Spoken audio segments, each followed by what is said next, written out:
আসসালামু আলাইকুম দর্শক, দেখতে পাচ্ছেন আমার সামনে একটা মোবাইল ভিভো Y11। এই মোবাইলটা নিয়ে আমি খুব প্যারায় আছি। এই মোবাইলটা কেনার পরে ডিসপ্লেটা চেঞ্জ করছি, চেঞ্জ করার পর দেখছি এখন ভাঙা ছিল ডিসপ্লেটা, ভাঙা হিসেবে কিনছি। কেনার পর ডিসপ্লে চেঞ্জ করার পর দেখতেছি লাইটের ব্রাইটনেসটা আসে না।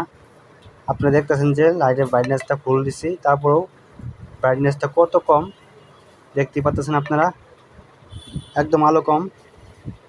এটা আলো থাকবে অনেক বেশি, সেজন্য আমি অনেক দুশ্চিন্তায় আছি। এটা এখন ঠিক করতে হবে। আমাকে পুরাই বাস দিছে যার কাছ থেকে আমি কিনছি মোবাইলটা। ভিডিওটা ভালো লাগলে অবশ্যই লাইক কমেন্ট শেয়ার করবেন। আর যারা অলরেডি সাবস্ক্রাইব করছেন তাদেরকে অসংখ্য ধন্যবাদ। রবিউল রাইডার ব্লগের পক্ষ থেকে আমি আপনাদেরকে জানাচ্ছি শুভেচ্ছা।